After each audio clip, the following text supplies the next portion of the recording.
You're listening to Economics Detective Radio.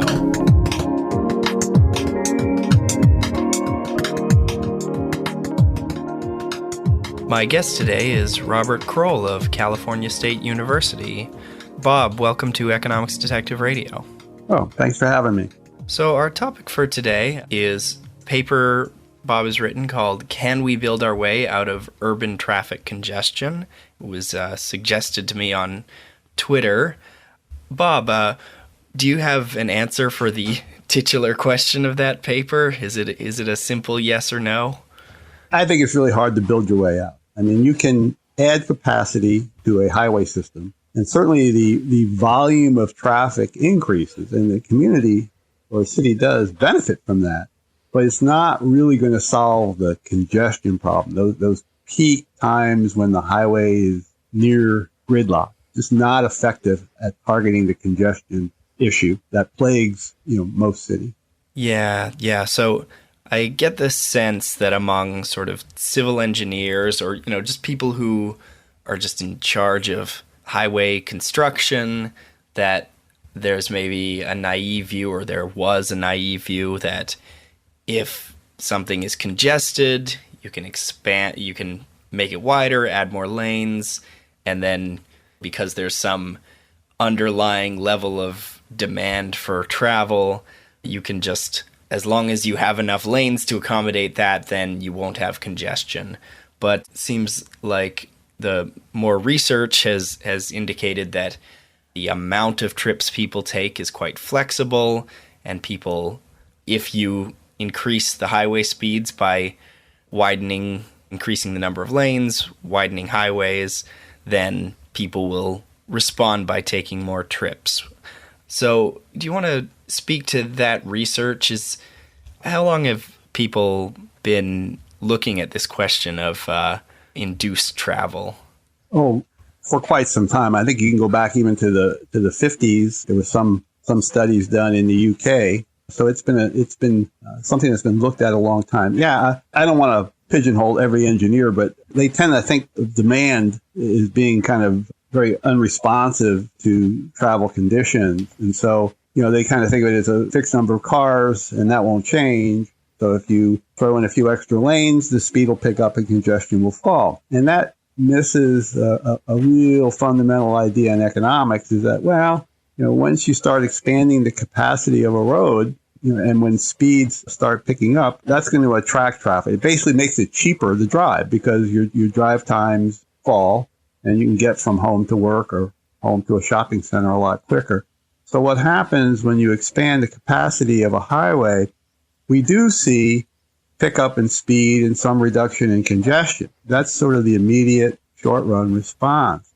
But again, because driving has effectively become cheaper, less time getting from point A to point B, over time it's going to attract people back to the highway, and the congestion inevitably returns. Most of it, and in some cases, maybe all of it. So you can sort of think of an individual who commutes to work in a fairly congested city, and what they may be doing with the congested highway is, getting up earlier to drive into work to avoid the worst traffic. And then suddenly you add some new lanes, and this person says, I can sleep in another hour or so.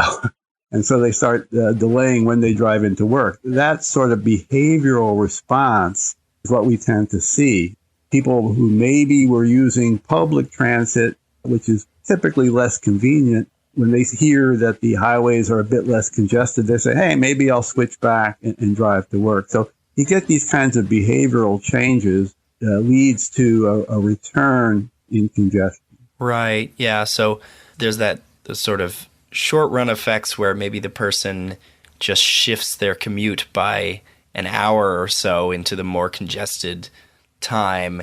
And then there might be longer-run effects where if someone works in a downtown core and they're willing to put up with about a 40-minute commute, then the wider highways, the faster travel, might mean that they actually live further out in the suburbs where they can have more square footage in their home, so that you could sort of imagine that you expand a highway and it works for a bit, but then the actual pattern of where people live relative to where they work could change to sort of take advantage of that additional capacity.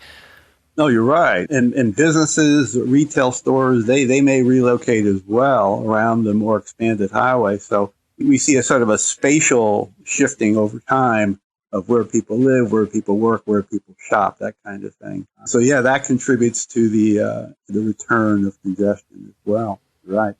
Mm-hmm. So it seems like, there's sort of a pithy version of this that you see that is expanding highways. People would kind of claim that expanding highways just doesn't help congestion. But, and then there's maybe a too strong version of this where people say expanding highways doesn't do anything to help. But of course, as I see in your paper, if we assume that there's some positive value to each trip, then even if congestion is fixed, if you do expand the highway, there is some value created.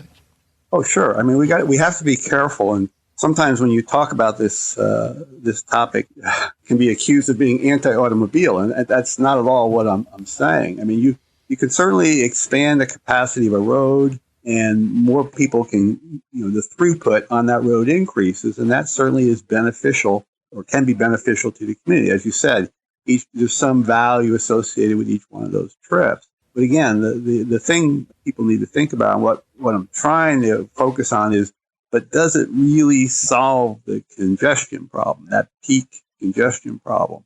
Mm-hmm. And that's where I think the expanding the highway comes up a bit short. It can have some effect, and over a 3 or 4 or 5 year period, it might have some effects on congestion, but just inevitably, most of it. I mean, there's a classic example here in LA of the 405 freeway. It's a major freeway in Los Angeles, and they added a lane. Well, actually, it was a a carpool lane, and they thought that it would improve traffic speeds particularly in this one corridor where it's very congested. And for a while, it did help. But after 3 or 4 years, the speeds dropped again and the congestion returned. It just simply over time attracts more drivers. The car, even with congested roads, the car for most people is still the most convenient way to get from home to work or whatever. When you start thinking about using public transit, you got to get to the transit station at your home, and then you've got the trip in, and then of course it depends on where you can get off your work, how convenient it is. Is it a short walk to work, or do you have to get on another kind of bus to get to work? It becomes very inconvenient and more time consuming. So cars are still, even with congested roads, the most convenient way. But we can run our highway systems, I think, more efficiently. And I think we can manage these traffic flows better using some alternative approaches. Yeah, let's get into some of those alternative approaches. So option 1 for dealing with congestion is the one we've talked about, expanding highways, just creating more infrastructure as the demand increases, and then just if people respond by driving more, you just expand the infrastructure more, which I think if you're is good news for you if you're someone who builds highways. But what's option 2 if maybe something you could do in addition to or instead of expanded infrastructure? Yeah. Well, I mean, economists have been probably talking about this problem since the 1950s and 1960s, maybe even before that. Basically, from an economics point of view, we would argue that we priced the roads wrong. And there's no charge getting on a freeway, whether it's a free-flowing freeway or a congested freeway. And if the freeway is approaching congestion or becoming congested, every additional car that comes on there slows down the average speed for everybody. What economists would call there's an externality. You're imposing a cost on all the other users. We would argue basically that we priced the roads wrong. What we really need to do is charge a toll. And the toll should vary depending on the level of congestion. So it would be more expensive to get on the highway during rush hour times in the morning and the evening, and cheaper, maybe even zero price, if you're driving on the freeway at 2 o'clock in the morning. And the idea would be it would sort of smooth out the traffic patterns a bit. It's a lot like we think of airplanes, and we all fly around the country, or we know that it's a bit more expensive around the holiday time. I mean, it's more congested, and so that airlines charge higher ticket prices to try to smooth out the demand. It's the same kind of idea. And also we've seen it even with electricity as well, where higher prices in some areas of the country will charge higher prices for electricity during the peak hours. Again, trying to get people to shift their, run your dishwasher in the evening, not at 3 or 4 o'clock in the afternoon when the hottest time of the day. So I think we can manage traffic flows a lot better through some type of a variable toll. Yeah, and the nice thing about, like for an individual electricity user, charging them a variable toll maybe is not going to be a huge difference. It's, a few dollars.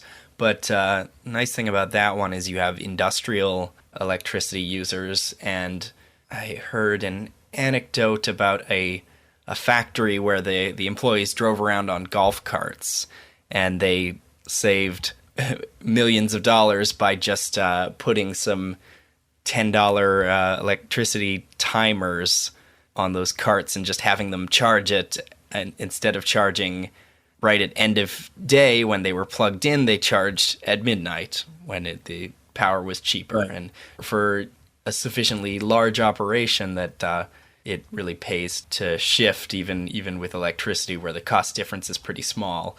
Yeah, the peak load pricing is something that of course economists really like. There are some issues with implementing it.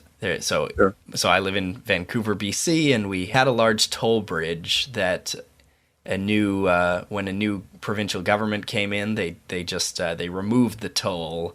But I think and actually that really increased congestion. It wasn't that we had peak load pricing before. We just had the same toll round the clock. But if I had been able to suggest a policy change to this government that wanted to remove a toll on the bridge, I would have only removed it in the off-peak hours and continued charging the toll during rush hour. And that would be they already had a system where it took a picture of your license plate and then you could have an individual account.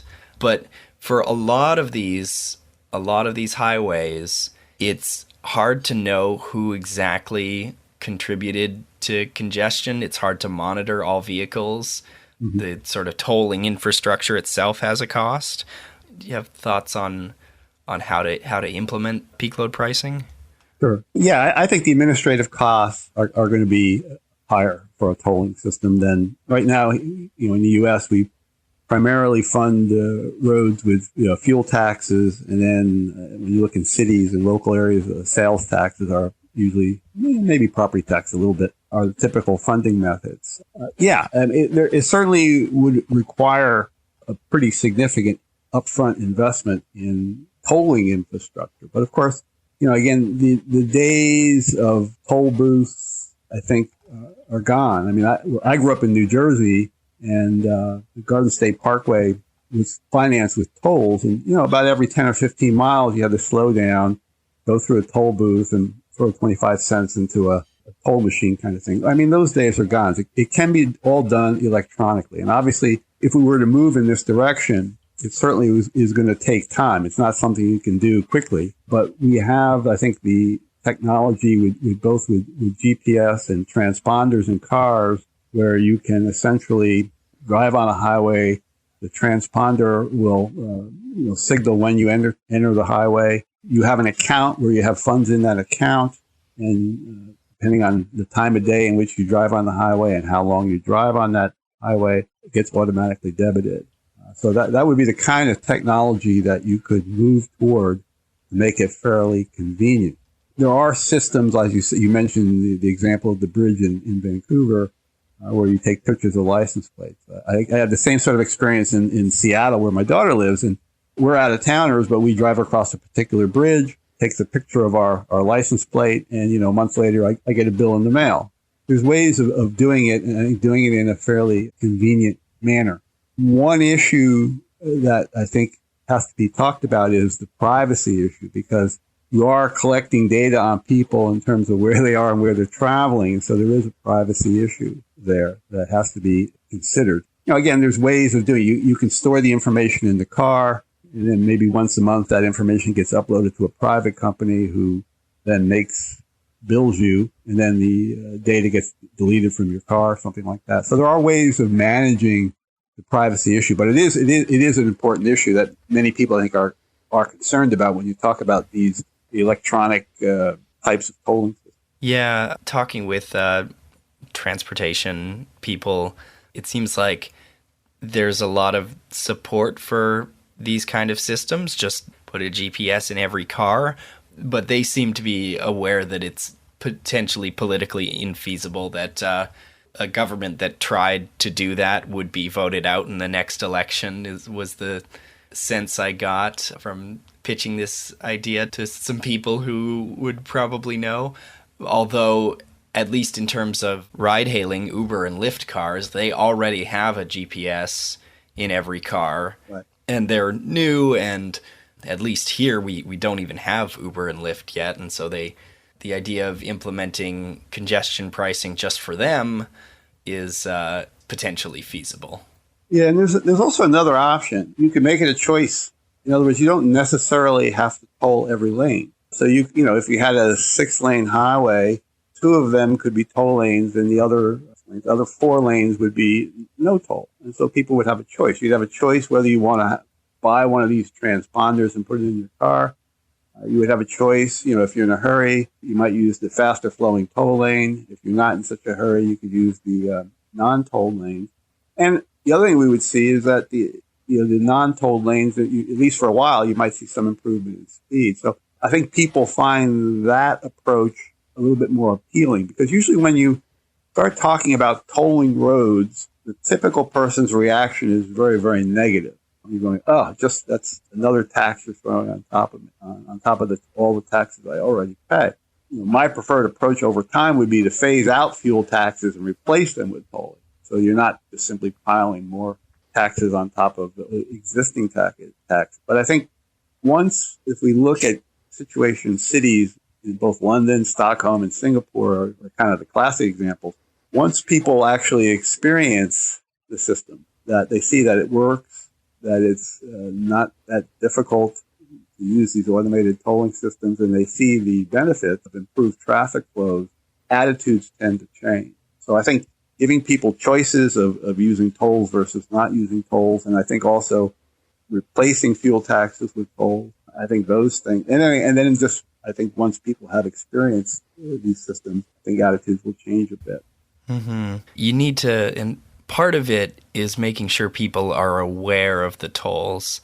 So with the thing about the automatic transponder, you could imagine setting up the perfect pricing system where you computed the marginal contribution to congestion of every car, and then charge them the perfect price to try to deter their behavior. But if the drivers don't understand the connection between contributing to congestion and paying a higher fee at the end of the month, then it might be hard to have that effect. Although I think, just from generalizing from some other areas, it does seem like people are pretty good at responding to incentives. Yeah, I mean, most of the cases I've looked at, you get a pretty good response. And the other thing to remember is, you don't really need to pull half the cars off the freeway to get a significant improvement in travel speed. I mean, if you can pull off maybe just simply 10%, something like that, there's a significant improvement in speed. And there are, even during peak rush hours, there are people on the freeway or on the highway, where it's maybe not really an essential trip, that they don't necessarily have to be traveling at that particular point in time. But again, I think we do see a fairly significant behavioral response where tolls have been implemented. And I think once you see I think the best way to convince drivers that tolling is effective and a good approach is when they actually see the improvement in highway performance. One sort of key point in sort of any policy on how to deal with congestion is trying to estimate the cost of congestion. What is the social cost? And, you cite some research in your paper estimating the number of billions of dollars of costs of congestion in the United States. Do you want to talk about how one would compute that figure, or more narrowly and specifically how one would, compute the cost of congestion down a particular highway or at a particular time in one city where you might be trying to implement an optimal toll. Yeah, I mean, with the tolls, I think in reality, I think what the approach is fundamentally trial and error. When you tend to see a toll, if a toll lane opens up, you'll probably see higher prices and more volatility in the tolls initially until things settle down. So I think there's sort of a learning process that goes on both in terms of drivers and in terms of the folks trying to set those tolls. In terms of the total costs of congestion, and there's a variety of estimates floating around. A lot of it is proprietary in terms of how they actually make those calculations. But basically what they're trying to do is they collect data and they have some idea on the time delays. And so they can put a dollar value on that by just taking into account what sort of the average wage would be in that city. So that would be an estimate of the time cost of sitting in congestion. Then, of course, there's fuel used just sitting on the freeway. And again, you can put a value on that by the average price of fuel, that sort of thing. Some groups, the INREX group is one group that makes these calculations. They also try to estimate the increased cost businesses of delays in shipments and that sort of thing. And in some cases, people will try to make estimates on the additional costs of pollution, air pollution from cars sitting there idling and not moving. They'll use some, for example, with CO2 emissions, they'll put some, $25 price on, say, a ton of CO2, something like that. So those are there was the time cost, there was the fuel cost and wear and tear on the car, there's the cost of businesses, and then environmental costs. Those are the four areas that they try to put a dollar number on. And they'll usually use some sort of a market price to try to come up with a dollar estimate of total cost.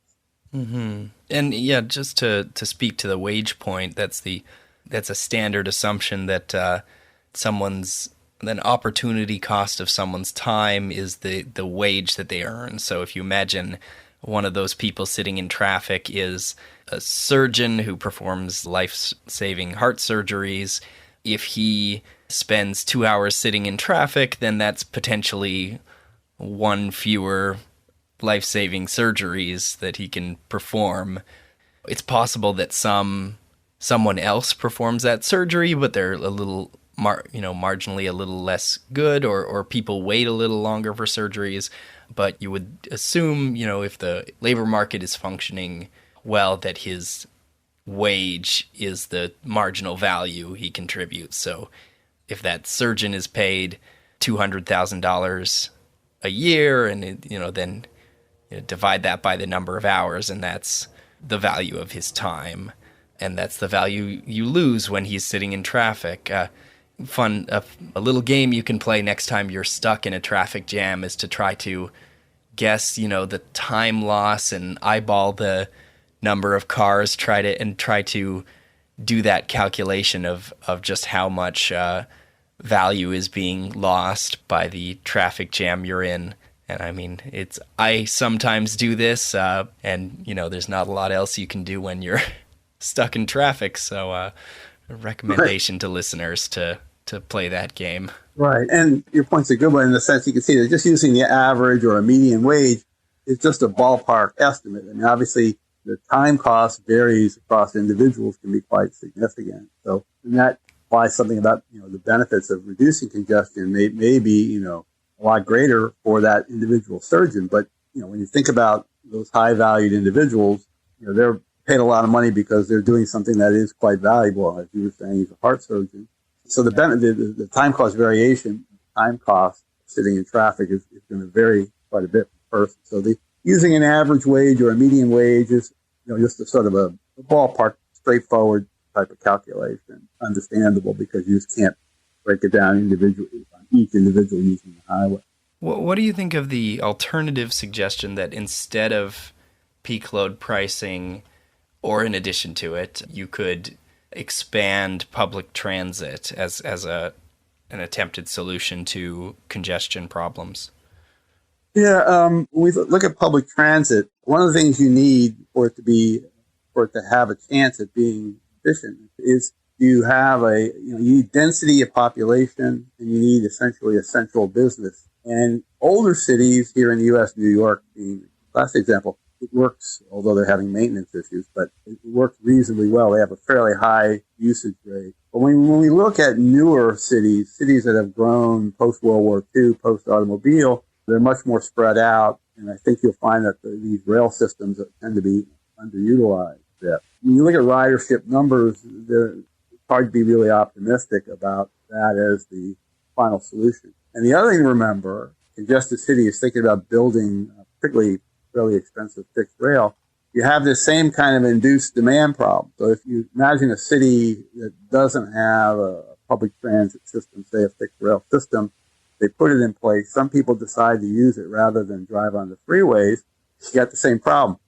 Highway speeds pick up, and other people may choose to shift the timing of their trips, and the congestion will return. The evidence of fixed rail solving congestion problems, I think, is mixed at best. So I don't think it's a solution. Again, the total volume of people moving in and out of the city can increase when you build these, just like expanding roads. But again, if you're going after and trying to solve the congestion problem, don't think the fixed rail is going to do it. Yeah. It's like adding another lane, but it's just this other lane is on rails instead. But you still have the issue that you create that incentive to drive more or drive more at peak times, and eventually people are going to take advantage of that until the incentive is gone. Whereas the toll, the congestion pricing, that cost is still going to be there once traffic has adjusted. So you charge a congestion fee, people drive less at peak times, the speed of travel is increased, but the fee captures some of that difference in value between driving on a non-congested highway and driving on a congested highway. So there's no incentive to drive more because of less congestion, because then you would have to pay cash. So it uses that payment to keep you off the road, to keep you from doing exactly the thing that led to the congestion in the first place. Another important point about tolling, it sends a very important signal to individuals who have to make decisions in terms of where to spend limited infrastructure dollars. If we see a particular route where drivers are willing to pay fairly high tolls to use that route, the highway, I mean, that's a signal to the transportation planners, a market signal to transportation planners, that people place a high value on using that particular route. And so that it's a signal in terms of where additional infrastructure investments might make sense. So it also provides information in terms of just planning on how you're going to use limited infrastructure dollars. In growing cities, obviously you're going to have to expand your road capacity. Where are you going to do it?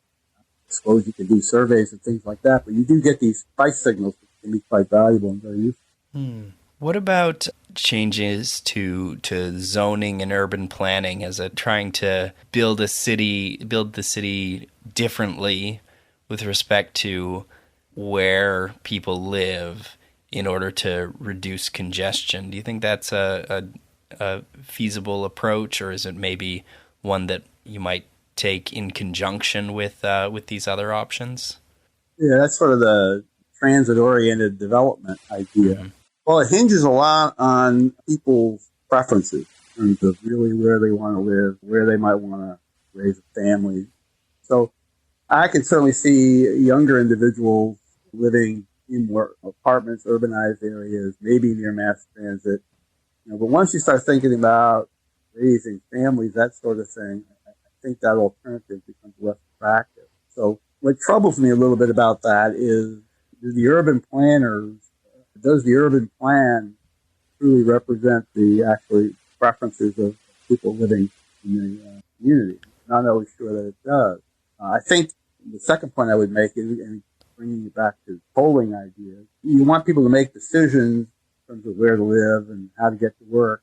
They have to pay the true You need price signals to help make those decisions efficient. So again, I think polling would affect the decisions in terms of where people would want to live and work. So, yeah, I'm a little uncomfortable with it only primarily in the sense of whether or not it truly reflects the preferences of people living in that community. Yeah. Well, I would kind of see the change as primary. So there are different views on it, but a lot of North American cities actually they have to use legal means to really hold down density. And, my policy preference is for them to just allow people to live in much greater density and close to transit. But and I kind of think if you removed all zoning, if you let people live where they want, that maybe they would live in sort of denser cities closer to where they work, but they might also sprawl out into big suburbs. It's hard to say, and yeah, like you say, if you remove that constraint or the sort of planning of that sort of forces people to spread out in. That forces densities down. You'd want people to, when they decide where to build and where to live, you'd want that to include the cost of increasing congestion on others. And so having those tolls, if someone's deciding whether to live in an apartment that's on the train line to, the subway line to their job, and then maybe not own a car, versus someone deciding to live way out in the suburb and drive to work, you'd want the cost on everyone else of their increased congestion to be included in that decision, and the congestion pricing does that. Yeah, I think you will get better decisions. When you think of that transit-oriented development stuff, you have that kind of, not in my backyard kind of problem, right? Mm-hmm. In the sense that if where they're thinking about expanding high-rises is near residential neighborhood, I'm willing to bet that those folks living in the residential neighborhoods they're just simply going to oppose it for lots of reasons. And they may view the buildings as an eyesore, and they make the local streets more congested. So politically, it's a tough road to hoe. So again, the point you were just making, I think what you really, from an economics point of view, what you want to do is have people make decisions, have prices that reflect best you can, and it's going to be done imperfectly in the real world, but best you can, the various sorts of externalities, whether it's building a taller building or whether it's congestion on the freeway or whatever. We want the prices as best we can to reflect all those costs so that these decisions, I think, that we make will be, I guess, as good as they're going to get, I guess, in terms of the overall level of well-being. Do you have any closing thoughts, any sort of general takeaways that someone listening to this conversation should have? I would suggest people, to sort of think hard about the idea of using tolling to try to solve congestion problems. Building, mass transit and expanding highways is expensive. When you start talking about, we're talking about oftentimes billions of dollars per mile. It's very, very expensive. And, there's a lot of pressure on government budgets, healthcare and pensions and that sort of thing. So there's a lot of pressure there. There's a lot of things these governments are trying to do. And the last point I would sort of make about tolling is that if we could toll these roads, we might find out that we can manage congestion using these tolls. And perhaps we don't need to build as many rail lines and expand highways quite as much as we thought we needed to do. And that would, in some sense, free up dollars either for other types of programs or reductions in tax. So I think that's another angle to sort of think about how tolling would fit into a broader budget. Mm-hmm. Yeah. Things like government. Yeah, there's a fiscal angle to it. I like that point that, we're talking about you could expand the highway or you could put these tolls, and needs to be recognized that one of these is massively costly to the government and the other actually makes money. Although, like you said earlier, you might want to make it revenue neutral by reducing some other cost in order to make it palatable. Right. And a toll is a tax, but again, from an economics point of view, we normally talk about taxes as introducing a certain amount of inefficiency into the economy and some sort of a net loss to society when you do that sort of thing. Whereas a toll is actually an efficient tax. It's actually moving us in a direction of more efficient use rather than a less efficient use of resources. And that sometimes also gets lost in the discussion. People think of it as just like any other kind of tax, and it's really quite different. Right. If you tax people's income, then maybe people work less or change their behavior in other ways, and that's inefficient. There's a loss to society from that change in behavior, and it creates what economists call a deadweight loss. But if people are driving too much at peak times and it's inefficient for society, and the marginal driver gets less value out of his trip than he imposes costs on than the costs he imposes on others. So this driver gets on the road, slows down traffic, and the value loss from the slowdown is greater than the value he gets from the trip. If you can discourage him from doing that, that's a value in itself, even aside from the money you might get from charging a toll to all of those drivers. So yeah, that's a great point. It's a win-win way of generating government revenue, of which there are not so many ways. Yes, I think to listen to this podcast, I just sort of think that through, and no policy is going to be perfect, but I think instead of always just trying to use the build more approach, I think tolling approach. And again, we have technology today, I think, to make it a more convenient type of system to run. I think it would. I think overall, communities, cities would be better off with the tolling. Mm-hmm. Well, on that note, I'll close the interview. My guest today has been Robert Krol. Bob, thanks for being part of Economics Detective Radio. Well, thank you for having me.